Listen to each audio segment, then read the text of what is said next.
Hello everyone and welcome to another card video. My name is Koren Wiskman and I have some new goodies from My Favorite Things.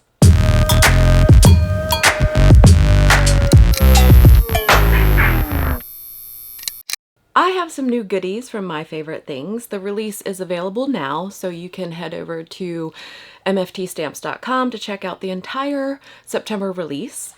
I have some goodies. I usually put in this A2 size card front for size so that you can it's hard to see, especially when it's on a big, huge screen that you might be watching or a small screen that you might be watching, to see exactly with the size of things.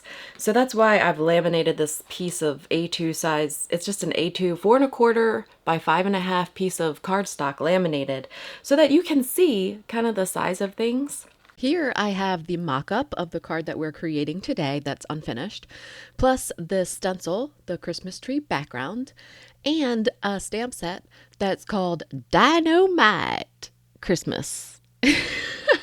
We will also be using the coordinating dies. So I'm going to start by ink blending a background on an A2 size card front using the Christmas tree stencil or Christmas tree background. And then we're going to enhance it a little bit for fun. I have some mint tape from scrapbook.com. I love this stuff. I use it for a lot of different things, including notes, like writing little notes on things. So I'm just putting a little bit behind my card and a little bit on the mask so that I can hold things in place. I'm using the Ranger blender brushes and Distress Oxide ink. I'm starting with Scattered Straw. I like to really get a lot of ink on these little stencil brushes. And then I just start working on what I consider kind of like a light to make the tree look like it's lit up. So I'm lighting up the background of it. The Scattered Straw is one of my favorite colors to use for this, and the Wild Honey, in addition to it, just kind of makes it just a little bit, it gives it a little bit more oomph, if you will. So basically I'm using the Oxide ink and the brush to paint it on, and I'm just using a wrist flicking motion to add the color. And I just keep repeating this motion over and over and over again until you're dead tired. And then I continue on with some more. So I used Scattered Straw first, then I went in with the Wild Honey, and then I went in with more Scattered Straw to kind of blend it out, and I really think it turned out good. So now I'm going to use my microfiber towel to clean off the stencil before I put my hands on it, because I'll make a royal mess.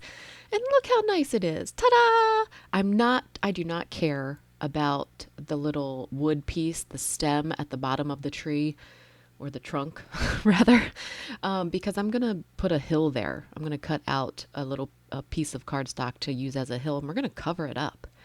So I don't really care about it. I'm using 3 blue greens, Cracked Pistachio, Evergreen, Bough, and actually Lucky Clover. All 3 of these are going into the tree. I'm starting at the base and using that flicking motion towards the top to create basically an ombre of green for the tree, and just keeping my darkest at the bottom and brushing it up to an almost white at the top. I basically do this over and over for hours on end. No, it wasn't that long. It probably took me a good 20 minutes to brush on this tree. It's a good sized tree. This is a A2 size card front, so this is going to take up your entire card front basically. So there's a good amount of ink that's going on the background or going on this tree. This stencil is a good basic shape. You could easily cut it out if you wanted to pop up your tree onto the background. I liked the fact that this created a little bit of dimension, but it was just a flat background. The inks and how you use them kind of make it interesting to look at. So spend a little time brushing on some color on your background and you might be impressed with the outcome. It doesn't matter at all what type of brush you use, just whatever your favorite brush is.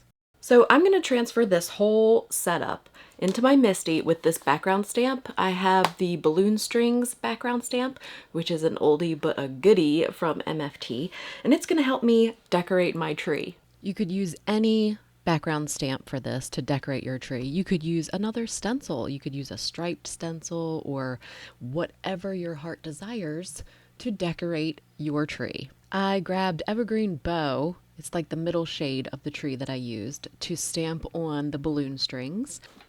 I'm giving it a lot of pressure because this background stamp is red rubber. It's going to give me a great impression, but I have to get it to press down beneath the stencil, if that makes sense, because you have your stencil and then the paper underneath and there's a little bit of a gap. So you want to give it some pressure, some good pressure.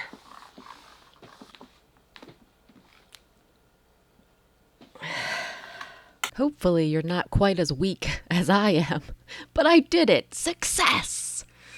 And now for the piece de resistance.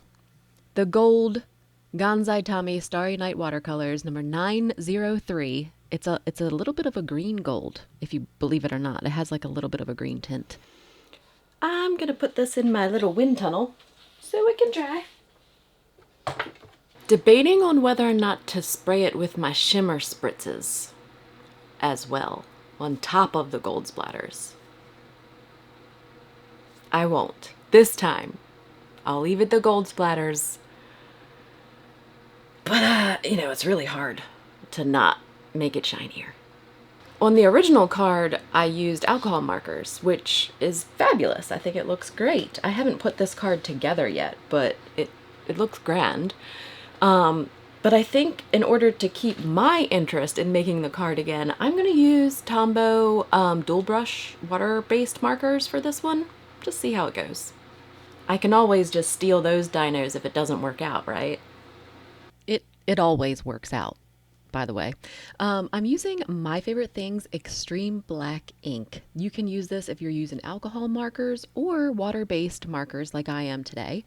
These Tombow dual brush markers, they're just like any other water-based marker that you have. If you have Zigs, if you have Koren, if you have whatever, fill in the blank, water-based marker, you can use the exact same technique.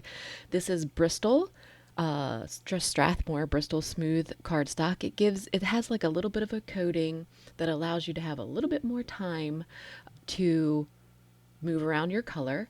You still can't use a ton of water. It's not watercolor paper, so if you use too much liquid, your paper will pill, and you'll see it happen. You'll get a sense of how much you can use.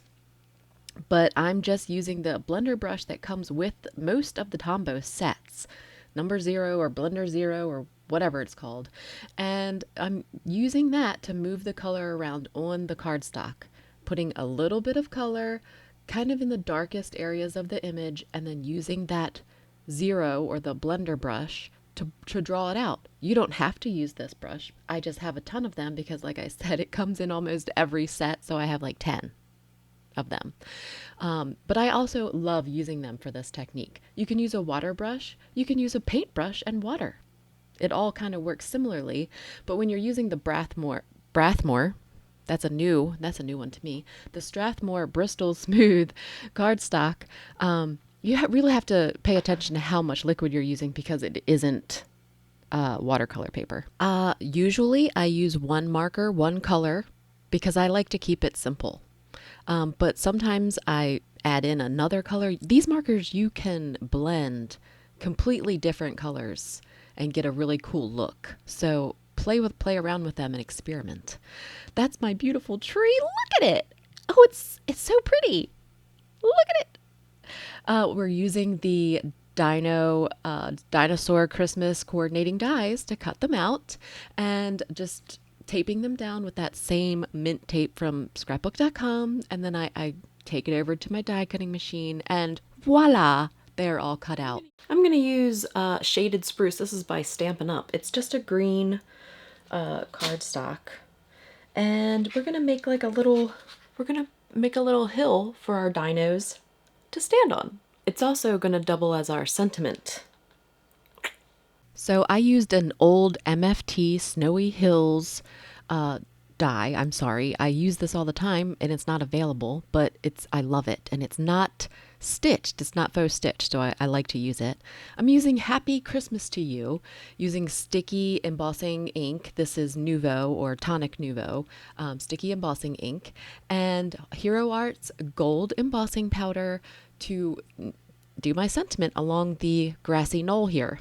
I like to give it a little tappy tap to brush off any excess powder to keep it as clean as possible, but sometimes you just get excess embossing powder where you don't want it. It's just part of card making. Felicity Jane has these awesome wonky stars, and they are so cute. I used them on both renditions of this card. I used square foam adhesive plus some liquid adhesive to add all of the elements to the card. It's very simple, very easy to put together, not something that you need to watch me do. I was a little crooked on cutting that present out. But I hope you enjoyed making a card with me today. To check out more from MFT, find mftstamps.com. There you can shop and check out the blog and check out the design team for more inspiration. And I love interacting with you in the comments. Drop me a comment, say what's up, and until next time. Thank you all so much for watching. I truly, truly appreciate you.